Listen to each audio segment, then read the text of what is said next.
Hi, I'm Ira Winkler. And I'm Araceli Troy Gomez. And we'd like to welcome you to this edition of Security ADD, where we're more than happy to give you our opinion on just about anything. And do we have them? Today's lovely thing is Ashley Madison.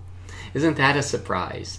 It's baffling to us. It's like, well, it's baffling, but it's not. Stop and think about it. A bunch of people put themselves up on sex websites, and all of a sudden it's Ashley Madison that's the one causing suicides and stuff like that. The reality, though, is it doesn't matter whether it's Ashley Madison. It doesn't matter whether it's Match.com or anything. You got to realize that if your stuff's on the internet, it's on the internet. So just acknowledge that if you put something there, no matter what they say their privacy says, all I could tell you is that anybody who promises you perfect security is a fool or a liar. And if you think there's perfect security, unless you're lying to yourself, you're a fool. So I'm going to leave it at that for the moment, while Ari gives you her opinion on this interesting matter. I'm just actually going to add, if you read the terms of service and the limitations on liability, there wasn't a whole lot of expectation of privacy there anyway. Everybody's going to practice what they believe to be duly diligent and reasonable levels of security, but this is a case in point. We talk a lot about the balance of security being just to balance how available you are versus how interesting you are. That particular genre of site, of social media, of interactive web footprint tends to elevate the interesting factor. So, forgetting the fact that it was insider threat, apparently, that actually got this information to disseminate, you were kind of, there was kind of a game of Russian roulette anyway. So it's like when you stop and think about this, what does this really say about us? Now there's suicides about this. The thing is, I really think one of the problems is people are interested in going through this. If you have something to worry about, frankly, if you think somebody's on the site, you're screwed anyway. Well, to that point, has anybody stopped to consider things like non-repudiation or what it means to have your email address appear in the Ashley Madison database, which, by the way, if somebody contacts you and tells you it was in there and then tries to extort you in some form or fashion, please don't pay them. Number one, there was absolutely no validation of the email addresses in the first place. That's been very widely publicized. However, no one out of this industry that I've talked to seems to understand what that means. I, for example, could have plugged Ira in there and created a pseudo account for him. There are a couple of his adoring fans on Twitter who are certain that he is in there. So, but it doesn't say anything about you in the event that you were. It proves absolutely nothing. It proves that your email address in in a non-confirmed, non-normalized, non-validated format was plugged in at one point or another and attached to an account for which there has been no activity stream or audit trail established.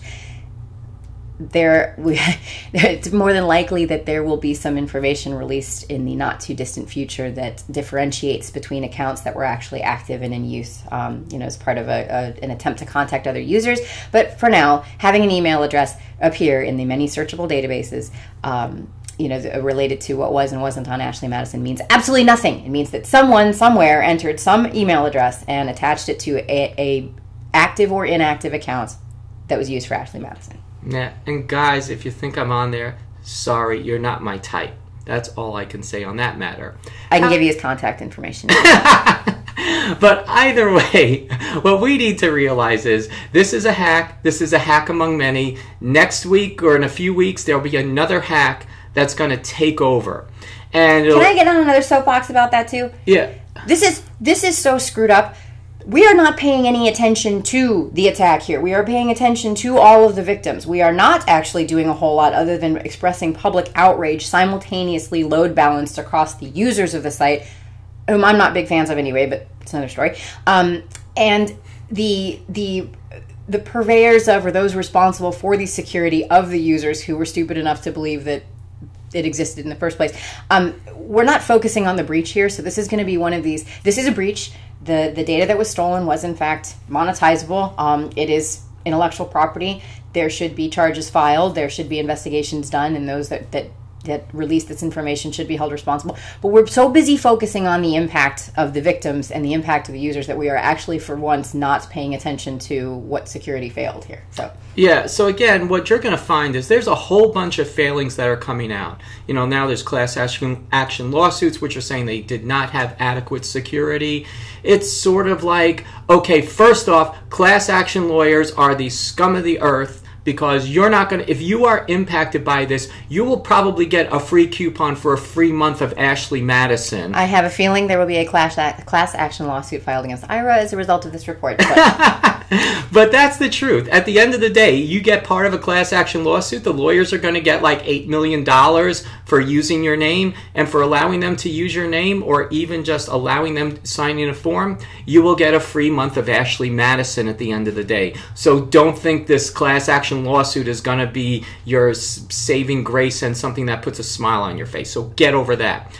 But the reality of the situation is we have a breach. What's the source of the breach? The source of the breach is inadequate security. And if you think other sites have security that's any better, you're a fool or lying to yourself. Not just your spouse. Not just your spouse in this case, but you lying to yourself that you can have adequate security. But you need to make sure the people you do business with have adequate security as well, so that this doesn't happen again. Well, it's going to happen again. The question is it going to be Ashley Madison? Is it going to be Adult Friend Finder? Or is it going to be your PTA's website? So think about that when we move on. I'd like to summarize. Think about the breach.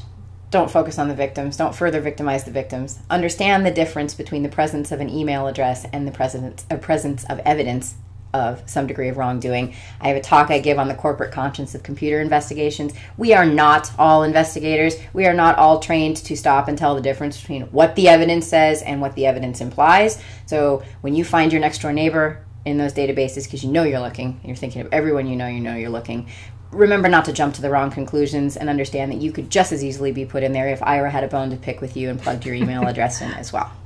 And by God, if you're going to be on the site, at least come up with a fake email you could put in. If nothing else, try to figure out something about internet anonymity, which might be a little bit, maybe that's a part of another security ADD. But again, even if you think there's anonymity, there's really no anonymity on the internet. Anonymity on the internet, freedom of the internet, that's all, again, a myth. But for today, that was today's discussion of the theoretical myth. So again, I'm Ira Winkler. I'm Araceli Troy Gomez. This edition of Security ADD has been brought to you by the letters A, D, and D. Thank you for joining us. Yeah, bye.